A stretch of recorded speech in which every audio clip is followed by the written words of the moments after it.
This episode is sponsored by Landlord. If you want 3 months premium access to their app, you can click the link down in the description and it'll take you there. Thanks so much for the support. We'll talk to you guys soon. All right, guys, welcome back to the Canadian Real Estate Homefront Podcast. This is episode 23. We got lots to talk about today. Welcome back. Welcome back. We always got lots to talk about. It's so great. Yeah. Everything's on fire. Everything's blowing up. It's okay, though. All right, we have the air show going on above us, so if you hear any noise. Perfect timing for everything's blowing up. Right when we start, the plane flies above us. We're in Toronto, so it's the air show. If you're hearing that noise, planes are directly above us. So we can't do anything about that. I know. Thank God it's almost over. And the CNE's almost over. I think it's cool. It's cool if you don't live down here like I do. Yeah. Traffic is terrible. Traffic is terrible. Well, everyone going to the CNE.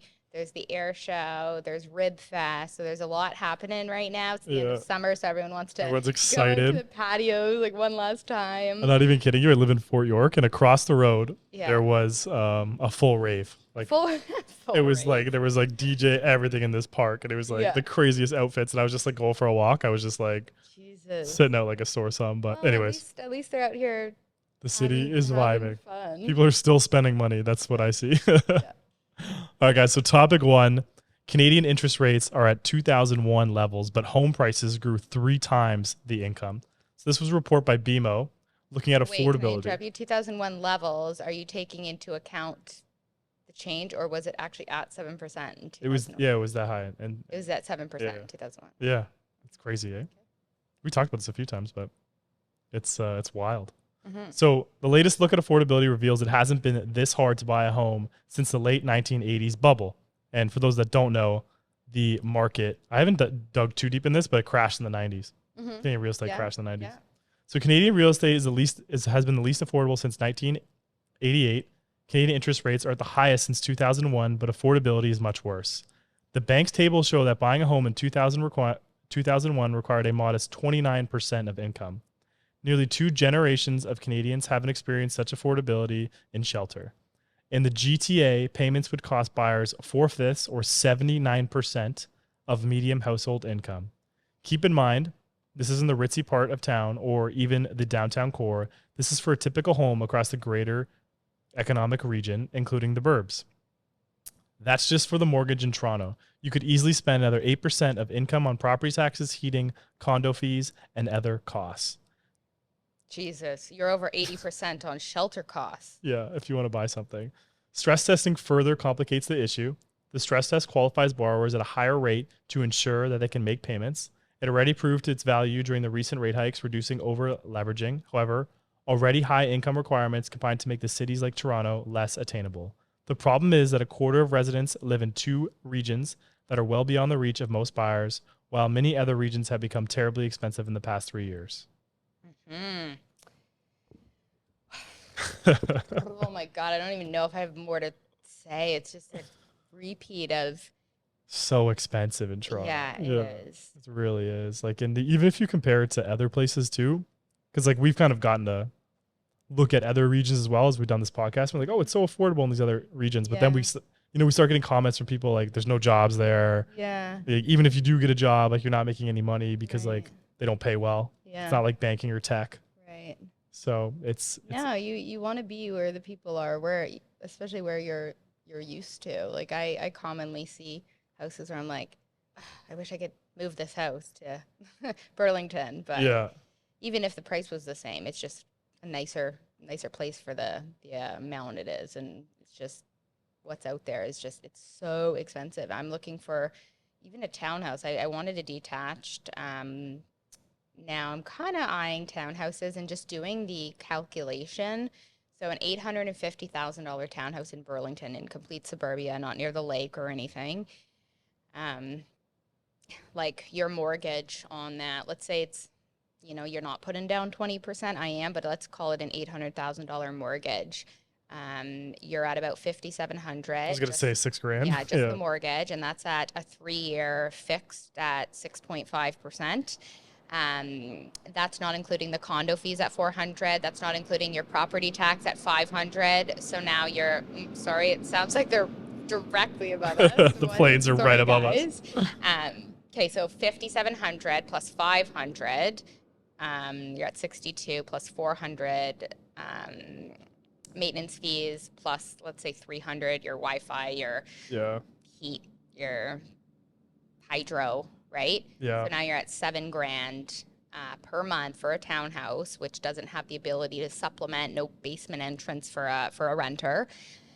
And then living costs on top of that, food and everything. Car payments. Your car What payment. would that place cost to rent? That would be probably about $3,500. Yeah, I was going to say. Rent. So you know how we hear a lot of investors are like, I don't own my primary residence. I rent, and then I just have. I think Foch does that too, right? Investment properties. So let's do the math. So 3,500 times 12 is 42,000. I think 42,000 per year is what you would pay in rent. Let's say the house goes up like 6% per year. Yeah. 850 at 6% will take you to just over 900. So if you purchased at 850, paying $7,000 per month essentially to live, and in a year it goes to 900, that equals 50K in appreciation profit. Yeah. At the end of the 3-year term, your mortgage balance will be $758,000 with $148 going towards interest. Yeah. Alone. So it does make sense in that calculation itself to essentially rent, because even the appreciation, if you tack that onto what you're going to pay in rent, the appreciation that you'll essentially lose if you don't own is less than what you have to pay in interest. Good point. Yeah, very good point. So people are like, oh yeah, rent's cheaper, but I want to own a place because, future equity. Yeah. I think it's good to own something. Like I rent, but I have a residence that I rent out. So I'm still in the market. Are you negative on that? No, actually I'm not. Yeah. How? I guess I bought it a long time ago. You're in occupancy. No, I actually had to close. You closed right away? Yeah, they closed. Weird. Builders want their money. Isn't that crazy? I actually messaged my lawyer. And my lawyer, I was like, hey, like I'm going into occupancy. Like, I don't know when. Yeah. And they're like, no, like we're closing on that. What? Yeah. It's crazy, eh? I didn't know they could do that fast. Yeah, I had no idea either, because every time I ever heard was like, oh, it's 6 months. It's, Right. When you buy a pre-construction condo, usually a condo, townhouses are pretty quick to closing too. You take what's called occupancy, which is possession of the unit, and they usually do floor by floor, give unit owners occupancy. And for about a 6-month period, I'm in occupancy in one of my condos right now, you're going to pay a fee, which is an interest on unpaid principal plus the condo fee. Yeah. So mine right now, it's a 1-bedroom in Burlington. Yours hasn't closed yet? No, my occupancy fee is $3,500 per month, and that none of that comes off principal, and I'm just paying the condo fees plus interest on my unpaid loan. So it's $3,500 a month until final closing. And then final closing, whatever my interest rate is at that time, will determine my monthly payment. But all these people that bought a couple years ago, they're $3,500 a month occupancy. I'm not even paying principal. Yeah. Is pretty ridiculous. And that's usually what happens when you buy pre-construction condos. Yours, I guess, is a little bit different, but that's mine's a bit different. And I don't even know how it happened, to be honest, because I wasn't expecting it. But I think why I'm not negative is because my dad sold like the house, like the family house in like downtown Oakville. Yeah. He bought it in like 2000. So he did really well on it, obviously. He sold it in March, and he had his money in a GIC making 4%. And I approached my dad as a numbers guy that I am. And I said, hey, I'll pay you 4% if you lend me the money. Oh, so you paid it. So I bought it in cash. Oh, you bought it cash. Yeah. And then, so my interest on it, then my dad. Is his loan registered? No, it's just me on title, so I could just steal his money, but I'm his son, so I won't do that. You're his son, so you won't do that. But that's a very good idea. Yeah. Because his dad's not on, it's not registered. The debt's not registered against you. So you can essentially, if you're breaking even, go out. There's no fees too, so I can sell it whenever. Right. And like, I know people are going to listen to this like, oh, it must be nice to have that. Like, believe me, I went to him with a plan. Like, I was going to have to get a mortgage, but it's this, he was getting the same money anyway, so he was happy. Okay. So I'm paying $1,500 a month in interest. My condo fee is about $300, and then I haven't got assessed my taxes yet. Are you giving any principal back to him, or just the interest? So I'm getting $2,600 in rent, and I'm just giving that to my dad. My dad just like facilitating a mortgage in a sense. Got it. Yeah. Okay. And so, if rates do come down below 4, obviously I'll change it. But like So, if I was yeah. at 6, like I would have Yeah. had to do, and I probably would have had to, it would have been a longer term. I would be negative. Yeah. So my first house, three. And sorry, just yeah. to say this, and I bought this place 3 years ago. So Yeah. just to show Yeah, you. yeah. Yeah. Huh. Okay, well that's good for you. Yeah. Most people are negative. So when I bought my first house 3.5 years ago, I bought it for 700, so I needed 140,000 down. Plus, I was with a B lender, plus closing fees, land transfer, so I needed about 180, and I was short a little bit.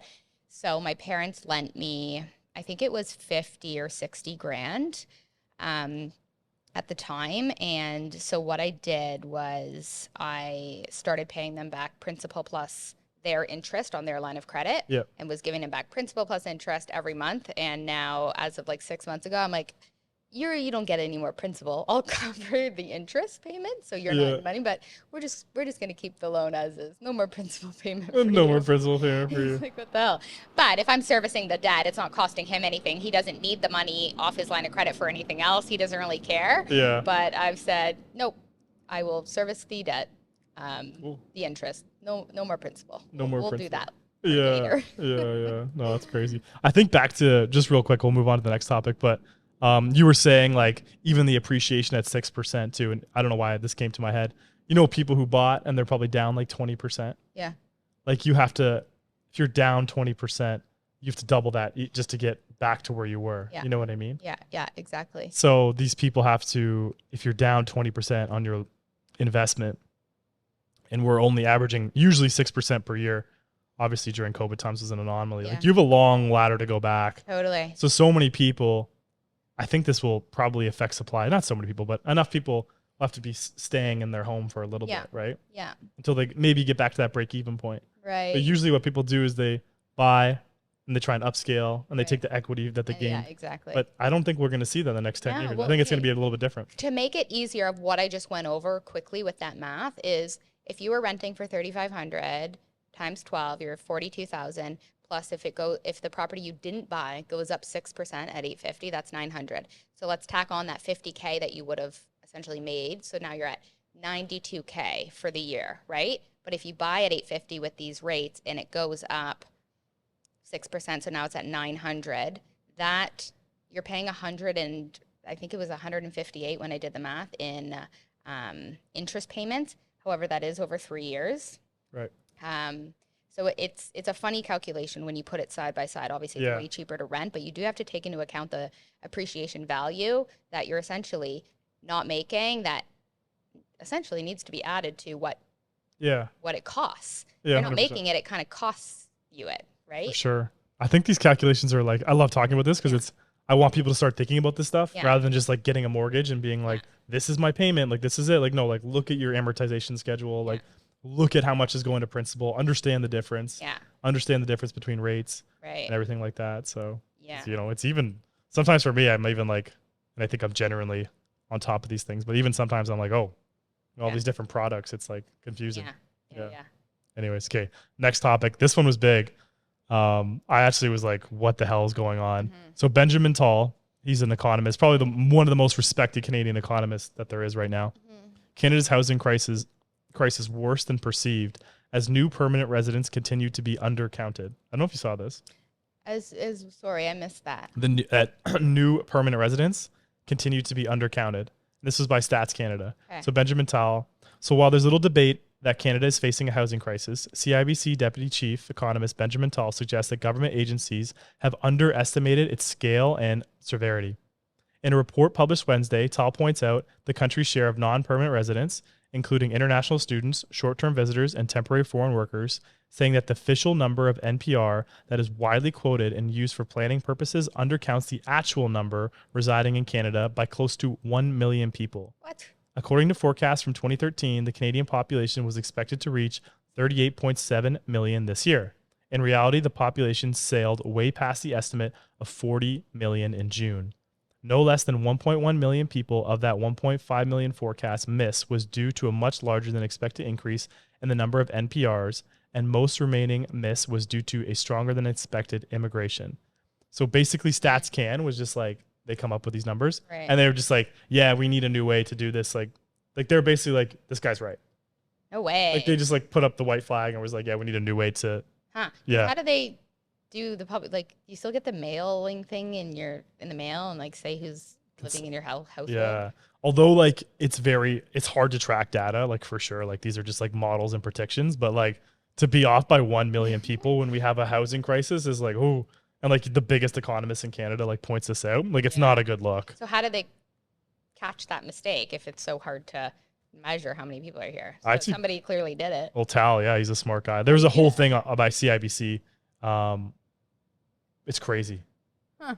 I actually think he's coming to speak to my team next week, so I can't wait to ask him like how. No way! I want to come. Yeah, how did he get this, or how did how did he figure that out? But right, so StatsCan should be using the metric that he's.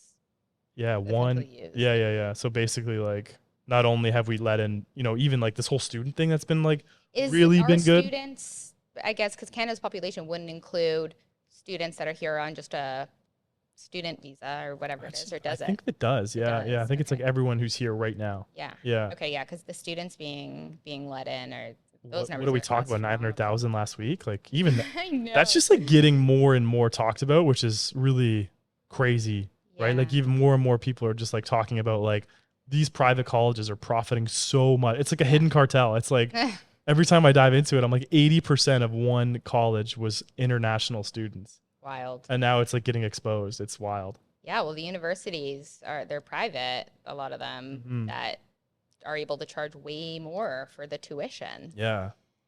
So I guess like in a sense, it's like if I don't know who gets involved, maybe it's the federal government, but if you're making these extraordinary profits from letting in international students, you should be forced to have a housing plan for them. Like you should be forced to build dorm rooms or something, if that's your thing, in my opinion, or you don't do it at all. Yeah, there should be something like that put in place, or even if it's built in somehow, like their whole stay, because they are essentially being added to the pool of competition for Canadians. Even we're going to talk about it in a bit, the food bank, like just like the cost of living once you get here. Okay, your tuition's paid, great, but if you're not, you don't have extra money. Tuition's very expensive for an international. It's 3 times. It's 3 times. Yeah. So then you better have extra money, or you're gonna struggle just like a lot of Canadians. Why wouldn't you want to let, like, if you're like a private institution, like why wouldn't you want international students? You'd be like, want to make 3x, like it's the same body. Like say I'm an international student, you're a domestic Canadian. Yeah. And I'll take 80 grand versus, whatever you would pay, right? So it's crazy. Yeah, if there's no like, they don't necessarily care what jobs amount from. No. They're the ones just educating you. You get your degree, and then. Which, most are pretty worthless, don't you think? I love saying the university degrees are worthless. No, I don't think all of them are. I just think a lot of them are. I wish they would just incorporate in the hospitality. Yeah. Like, there's a bunch of international students that came here for a hospitality degree, and I'm like, what? My friend Shane, shout out to Shane. He got a philosophy degree, but his dad ran McCarthy's uniforms, and now he runs McCarthy's uniforms. But it's just like, it's funny. It's just like, so what did you study? Like philosophy. We used to joke about it all the time, but yeah, I saw that today. Yeah. The housing minister resigned. Yeah, I'd actually just post that. Didn't they push him to or something? So I think it's the Ontario housing minister. Right, so everything that happened there's like a housing minister for. He ended up resigning. He ended up resigning because the Greenbelt. Yeah, the Greenbelt. That's what they always say. I'm not going to resign, and then they resign. Is like a declaration of him screwing up. It's almost like an admittance of guilt if he's resigning. I think somebody probably forced him to resign after. There's a lot of like shady stuff going around. So just to touch on this, it's like I haven't dug too into it, but basically Doug Ford came out with this whole plan. He was going to remove some land from the Greenbelt and he was going to add it somewhere else. Yeah. And then, but like recently that land was purchased. Yeah. And it's like, why would you purchase before it was moved to developable land? So obviously there was a tip off. There was a tip off that like maybe they would allow this to happen. Yeah. So like obviously you're not going to buy a piece of green space that you literally can't develop on. Yeah. Like no smart person's going to do that. Yeah. And then basically I think someone was trying to, maybe it was in Pickering or somewhere. They were basically trying to, okay, now that I have this approval, I'm going to sell it for like 3x what I bought it for, maybe even more. Oh, so they weren't even. They weren't going to develop it. They were just like going to make a quick profit. So there was like a lot of that going on behind the scenes. And again, I might be missing a lot of data here, so I'll dive into it more maybe next time. But the Ontario Conservative housing minister just resigned from his position because of this scandal. This episode is brought to you by Landlord. Landlord's an easy-to-use app that is perfect for landlords or property investors. It allows you to track your cash flow or IRR, and there's a suite of other features within the app. You can get started for free down below in the description, and you can even use it as a deal analyzer that will help you make the right decision on your first rental property. We thank you guys so much for the support, and we're so excited that we're partnering with Landlord. Well, in today's world, you can't expect to not be caught with that kind of stuff. The amount of people that have binoculars on you when you're on that level, especially housing right now, it's like, gosh. Yeah, how would they have expected that they were going to get away with that? No, I'm pretty sure Doug Ford said like he can't sell it or something like that, or he'll be fined heavily or something. Okay, or so he will revert it. that land back to Greenbelt if there's a sale. So I think he's trying to cover some of his tracks, but I don't even know if this is all true. Like, I don't know what he was thinking. No, that's like, I have no idea what he was thinking to let, like, the Greenbelt idea. Like, why don't they convert it and the government like throw up houses? Why not? Well, is that a question? Trudeau doesn't want to get involved in. Trudeau doesn't want to get involved with housing. In building, yeah. Yeah, so we have that massive green belt. I understand protecting Ontario's green space, and it's a very lovely part of Ontario. If we're going to still protect that much land, however many acres, how many acres? I honestly don't know off the top of my head. I forget. I said it last time. It's a lot. It is a big deal, right? I do think that there is two sides to it. And I think that there's other solutions before you touch the greenbelt. Yeah. Like more density around public transit areas.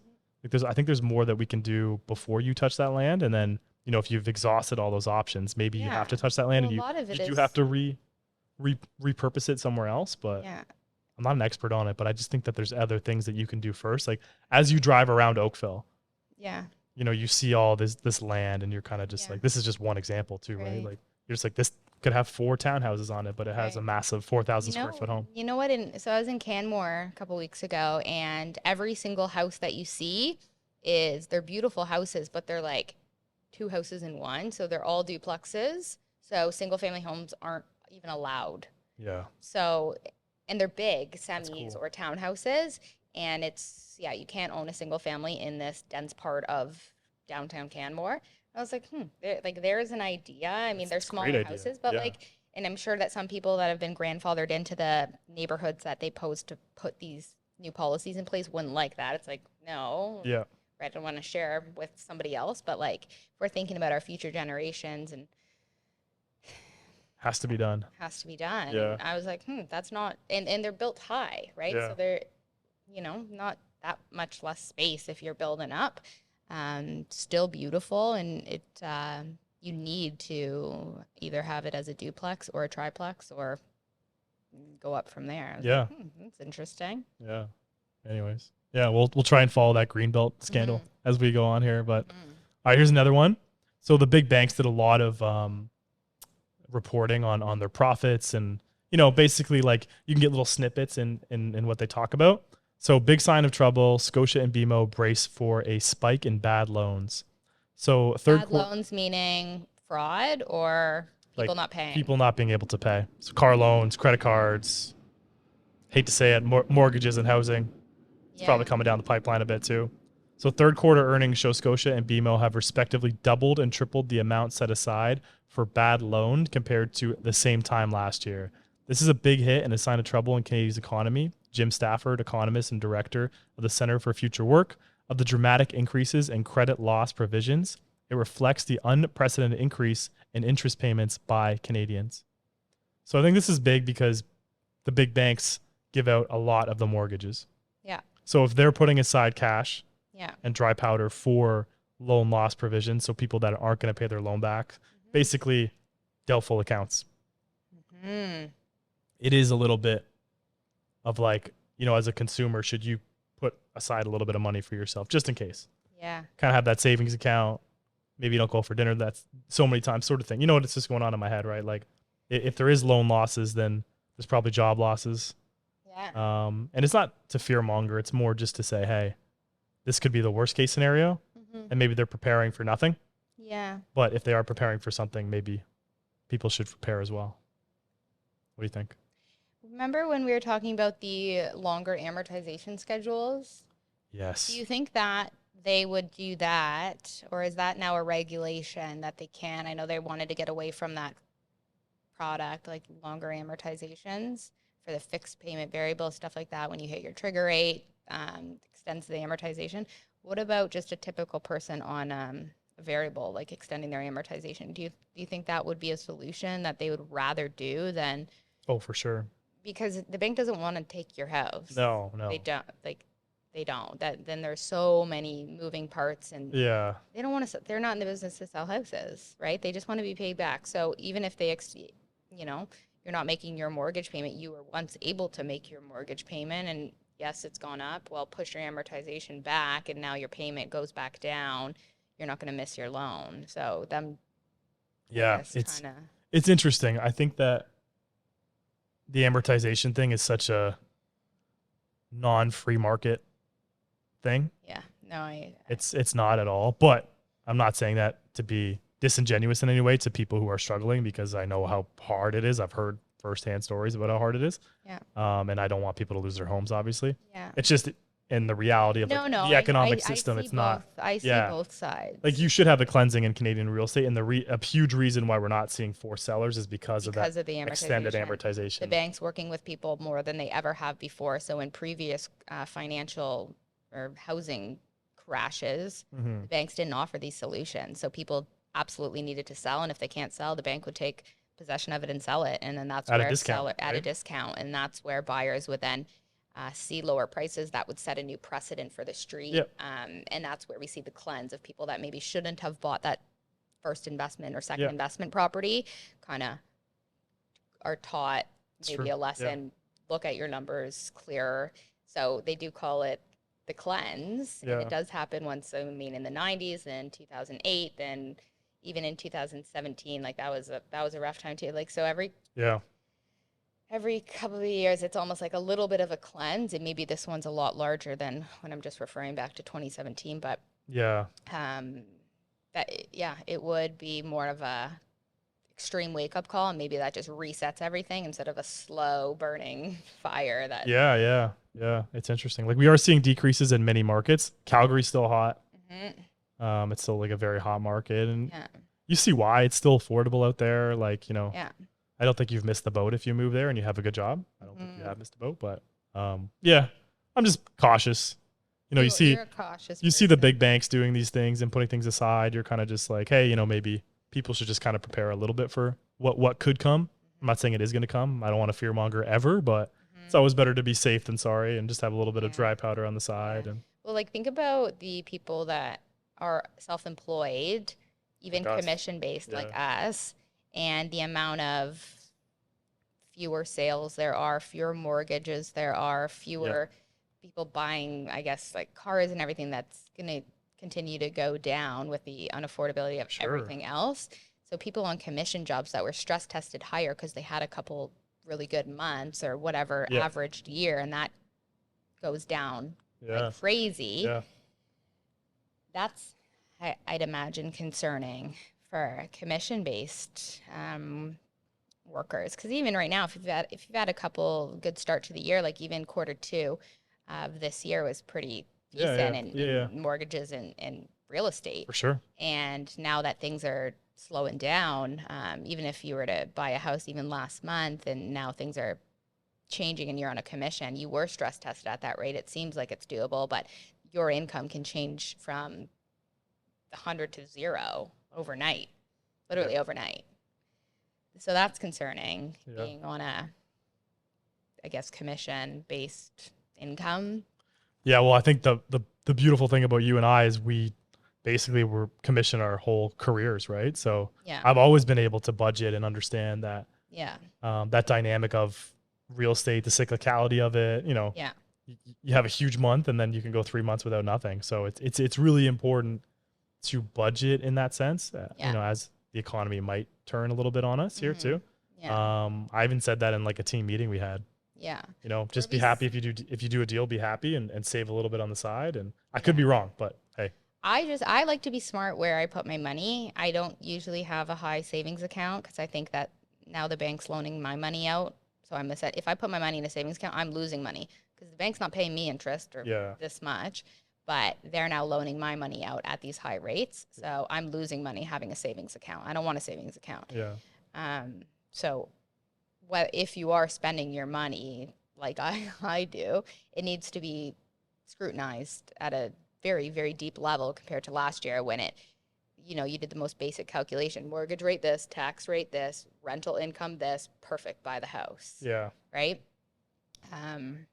Yeah, that's Yeah. my Yeah. two Oh, I cents. mean, even just like people are probably like, where is Brooke putting her money? Well, like you don't have to buy property like Brooke does, but like you can go buy a GIC, you can make 4 to 5% right now. It's like a pretty lucrative thing to do, right? Yeah, So I don't buy stocks. I think stocks are too volatile for me. real estate, like it's a different game when you know something, right? Yeah, exactly. Yeah. Yeah.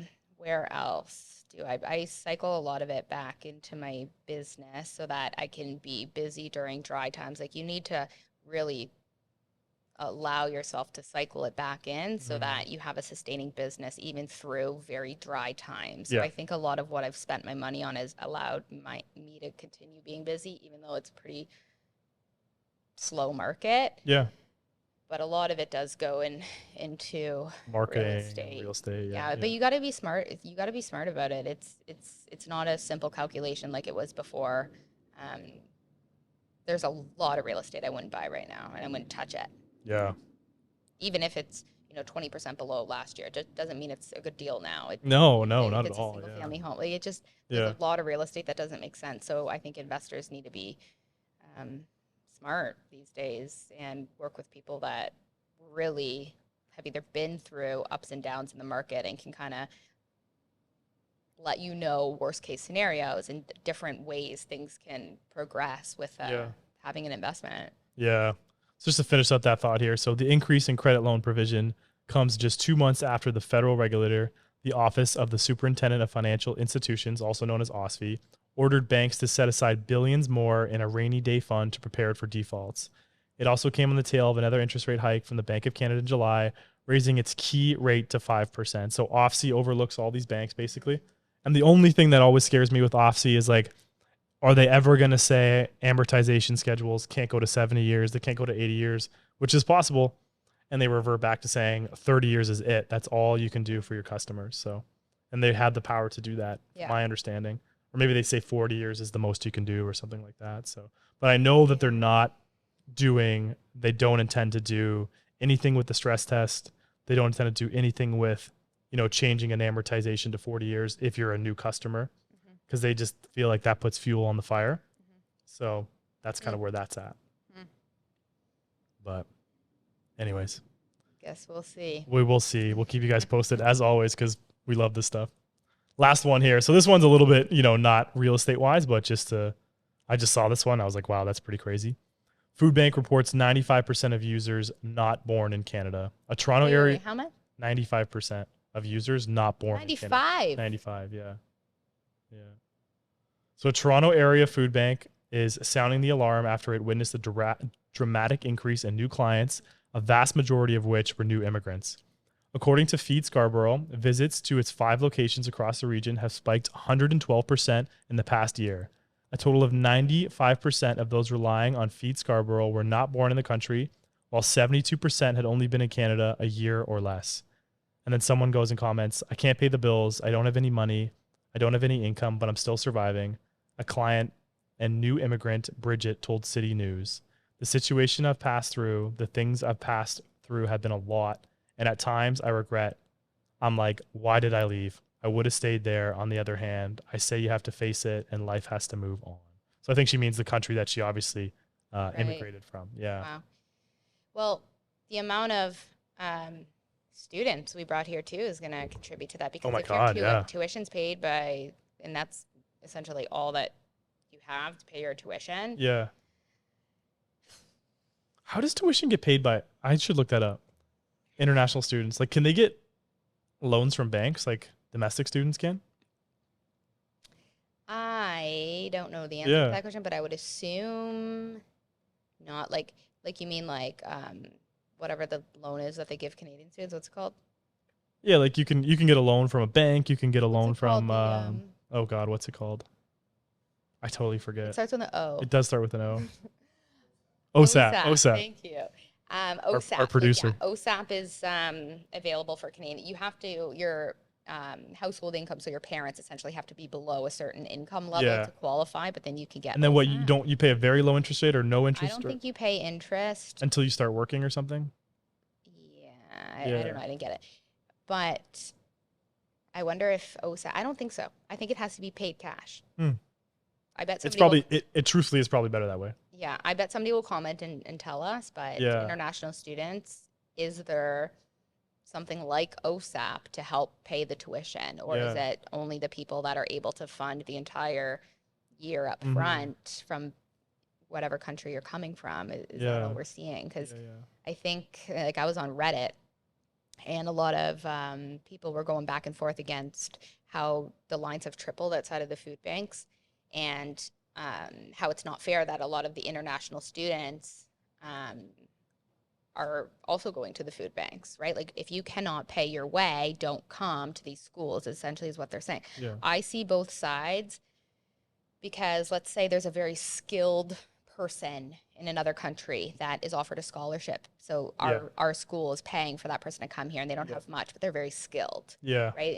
In the medicine field or whatever, as an example. Should they not come here because maybe they don't have a lot to be able to afford a Canadian lifestyle, or do we want that skilled individual to be here to further our advancement on things? Yeah. I don't blame international students. I think it's a failure of the government. I do too. And I don't like that it's like a hostile environment outside the food banks, that people are like, you see a different race essentially, and they're in university, and you're almost like mad at them. It's almost like we've become so... We're like attacking each other now. It's like, I deserve it more than you do. Well, at the end of the day, it is food, and you need food to live. And so that human component to all of us is missing, because it's a fight for everything. And we're looking at each other. No, I deserve to be here, and you don't. It's not right. Have you seen the polls lately? I haven't looked. It's completely conservative, I'd imagine. I was actually seeing, conservatives are on their way, if not going to win a majority. But I was looking at this thing on Twitter today, and it was saying that Trudeau has a 2% chance of winning the next election, while the Conservatives have a 98% chance. Well, we're still pretty far away. Yeah. Things could change. We'll see what he has up his sleeve. Remember, he's changing his cabinet and doing a bunch of things. I just can't believe he said that about the federal issue not being... Well... I was like, people are drawing devil horns out of his face on like social media. Like, the amount of hatred is the part that I don't like, and I almost think they should replace him right now. Right now. Not right now, but before the next election. Call an election knowing that there's a 2% chance that he'll win. Because remember, he called an election. You have to wait every 4 years, or you can call an election if there's a reason. Yeah, my understanding is that he has to call it. He has to call it. But I think that Jagmeet Singh could force it too. Because they're in partnership. Well, yeah, because the Liberals don't have a majority of seats right now. So I think if Jagmeet, and obviously the Conservatives won an election like tomorrow, they take it tomorrow. I don't think that Jagmeet would do that, knowing that the Conservatives win. Because even though Jagmeet... But he's gaining seats in other places. But things that he says are kind of against Justin Trudeau. When I heard him speak last time, like, he wants to subsidize mortgages and all this stuff, and Justin Trudeau has no opinion on that, or doesn't want to do that. So he's almost kind of taken a curve away. So I think he's probably seeing an opportunity to gain voters right now, like gain some of the Liberal voters who are just never going to go Conservative. So. I wonder, you imagine the NDP and Green Party end up like at the top. We've never had... Well, hey, you know what? The election's probably, closer than we think. 2025's, we're almost in 2024. Like, time flies by. Like, we started this podcast, 23 weeks ago, and here we are still going. So I feel like we even missed a week or two. So Jesus, half a year. Yeah, time flies. So I guess we'll see where it goes there. Anyways, that's all I got. Very good. You? What about boots on the ground? What am I seeing? I think it's slow out there for sure. I think that the rental market's still hot. I don't know if I talked about this last week, but yeah, I had that $4,000 a month house in Burlington and got exceptional tenants in it. It was unbelievable. I think I had like 5 to 6 inquiries on it that like wanted to bring an offer. Yeah. Yeah, I think the resale market's slow. We're Labor Day weekend right now, so the fall market is in a sense supposed to come pretty soon. So I guess we'll kind of look at listing inventories and stuff like that. But I do think inventory is going to build and sales is going to drop still as we head towards the end of the year. I think people are stuck in their homes or they're just happier to rent than to buy right now. Yeah. Yeah. I've seen that too. I had a listing in Burlington, a condo, 2-bed, 2-bath, beautiful, renovated, staged, very good looking condo.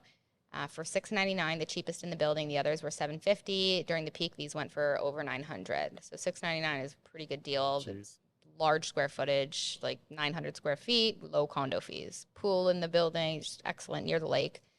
And it was slow. And then we were like, you know what, let's change it to lease for a year. So then I put it up at $3,000 a month and got multiple offers. Yeah. So it's yeah. Even though the future of that condo could go back to that 900 value, however long it takes, people are buying the payment, and 3,000 is better than 5,500, whatever. Yeah, for sure. I think there was a great tweet that I put on our Instagram story. Buyers are waiting for 2018 prices and sellers are waiting for 2021 prices. So I think that's like a perfect way to highlight the market right now. Yeah. Sellers want too much and buyers don't want to pay for it. So they're far apart. It's harder to get a deal done than ever before. A lot of counterings, and they're just too far apart, right? People are coming in way under, like a counter doesn't even make sense. And sometimes we get there, right? But a lot of times it's just there's too much, like the counters start so far apart now compared to what I used to see. Like something listed at 800, somebody might come in at 750, meet in the middle, 775. Now it's like something listed at 800, someone's coming in at 640. Like it's insane. It's like that's never going to happen. And you do your 750 and you just don't meet. And unless you're forced to sell. Unless you're forced to take something. Rate hike too this Wednesday, I think. The 6th? Yeah. Is that this Wednesday? So we'll know then. After the GDP announcement. The announcement. Hike. Sorry. I'm jumping the gun. I actually don't think there's going to be one. I actually don't think at all. I think the bond market reflects that too. I think the yields came down just because the GDP numbers were really, they missed estimates by a lot. The gross domestic product of Canada. Well, the most driving factor in inflation is mortgage interest, like the top. Yeah. So we're trying to cool inflation by raising rates, but the driving factor of the inflation numbers is the rising rates. Yeah. And we're trying to cool inflation and cool down housing prices, but those rising rates are stopping developers from building. So now there's less inventory, so now there's more competition. But the oxymoron is if you don't raise rates, then inflation flies, right? It's just such a crazy dynamic. It's like an infinity sign. It just keeps on swimming. Anyways, I don't think they're going to raise either, but we'll report back next week. Yeah, we'll talk about it next week. A lot of press releases, I'm sure, regarding this. Yeah, just to see what they talk about too with the market going forward. I think it's important to kind of, take some snippets and let people know what Tiff Macklin is saying and stuff like that. So anyways, we'll do as always, if you are in the market to buy or sell and would like some help or for us to comment, please reach out to either of us. Our Instagrams are, I'd imagine, in the description. Yeah. If not, I'm at Cortez Reneri. It always comes at the beginning, and she's, what are you at, Brooke Hicks? Brooke K. Hicks. Brooke K. Hicks. Yeah. You can DM us there too. Feel free to reach out. We like reach out on the podcast too, right? Yeah. You can reach out on that account. We try and look at, even if you filter into our requests, we always see those. So we check it. So if you want to work with us, we work in like Hamilton, Burlington, Oakville, and surrounding areas. And if you need some help in another area that we can't service, we can definitely recommend a good agent who's, like us. So yeah, we can do that totally. Alrighty. All right, guys, if you're on YouTube, please like and subscribe. We're trying to get our subscribers up as much as we can. If you are on Spotify or Apple Podcasts, please leave a review if you can. And if you are on Instagram or TikTok, we have a lot of short form video there that gets a lot of traction. So join us there in all the controversy and try to leave some nice comments for us, because most of them are mean. At Canadian Homefront. Yeah, Canadian Real Estate Homefront. I think it's the whole thing. At Canadian Homefront. You can't miss us. Just type it in. You'll find us. Yeah. Anyways, thanks so much, guys. We'll see you next Thank week. you. Take care. Yeah. Bye.